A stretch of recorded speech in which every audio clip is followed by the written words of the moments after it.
Hey guys, welcome to my YouTube channel. তো আসসালামু আলাইকুম, সবাই কেমন আছেন? আশা করি সবাই অনেক ভালো আছেন। আলহামদুলিল্লাহ আমি অনেক ভালো আছি।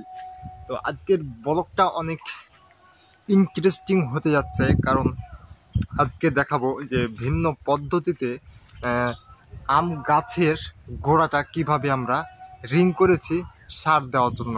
তো বন্ধুরা, আহ, আগে কিন্তু আপনাদের যদি আমি একটু দেখাই যে আগে আমরা ছোট করে রিং করেছিলাম, দেখতে পাচ্ছেন এই বরাবর আগে আমরা রিং করেছিলাম, কিন্তু এখন আমরা একটু রিংটা বড় করেছি। আমি যদি আপনাদের দূর থেকে একটু দেখাই তাহলে বুঝতে পারবেন। এই যে দেখতে পাচ্ছেন এখন কতটা আমরা রিংটাকে বড় করেছি। আসলেই এই রিংটা বড় করার একটাই উদ্দেশ্য যে আমাদের গাছগুলা যেহেতু অনেক বড় বড়, তাই রিংগুলাও একটু বড় বড় করে করতে হবে, কারণ এগুলার খাদ্য জ্বর কিন্তু অনেক দূরে থাকে। সেই জন্য যদি ছোট করে রিং করি তাহলে সেই খাদ্য জ্বরগুলো কোনোভাবেই জ্বরগুলো খাবারগুলো খেতে পারবে না। তাই এবার একটু ব্যতিক্রমভাবেই রিংটা করলাম, যে গাছের খাবারগুলো খেতে যাতে সুবিধা হয়। আর এখন শীতকালের সময় কিন্তু বাগানে অনেক মুকুল আসছে, আম আসছে। আমি যদি আপনাদের একটু দেখাই, এই যে দেখেন, এটা কিন্তু এখন অক্টোবর মাসের 30 তারিখ চলছে। তো এখন পর্যন্ত ছোট ছোট আমগুলা বাগানে আলহামদুলিল্লাহ অনেকেই দেখা যাচ্ছে। দেখেন এই ছোট গাছটাতে কতগুলো মুকুল আসছে, অনেক সুন্দর মাশাআল্লাহ। তো আরও আমরা কিছু সার নিয়ে আসছি, জৈব সার, কারণ এই বছরের যেহেতু আমাদের অঞ্চলে একটু সারের সংকট, সেই জন্য আমরা এই বছরে জৈব সারটাই ব্যবহার করব। দেখা গেছে যে আপনার দোকানে ডিএপি সার নাই বললেই চলে, টাকা দিয়েও পাওয়া যায় না। তাই জন্য অনেকগুলো জৈব সার কিনে আনছি, আপনাদের আমি দেখাবো এই ভিডিওর মাধ্যমে যে কত টাকায় কিনছি, কত গাড়ি জৈব সার।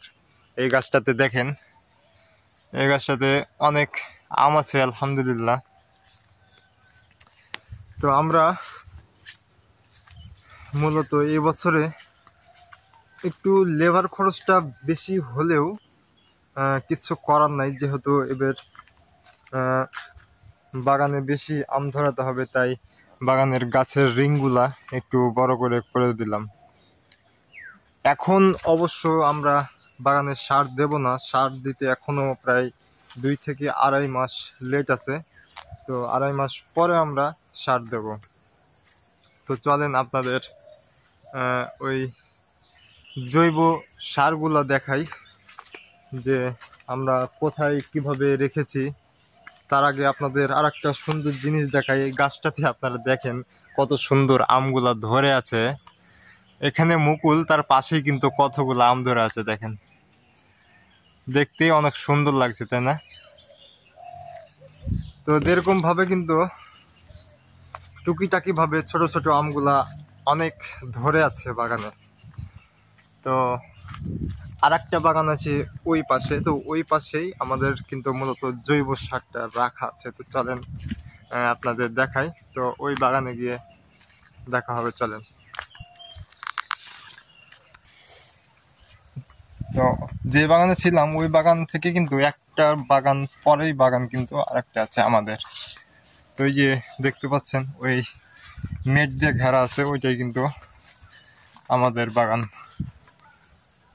তো এই যে দেখতে পাচ্ছেন আমরা কিন্তু এইভাবেই জৈব সারগুলা নিয়ে এসে বাগানে স্টক করে রেখেছি, যাতে সময় মতো আমরা সারগুলো দিতে পারি। আর এই জৈব সারগুলো কিন্তু কাঁচা ছিল, কাঁচা থাকার কারণে এগুলাকে এইভাবে রেখেছি যাতে একটু শুকনো শুকনো হয়, তাহলে গাছের জন্য অনেক উপকার হবে।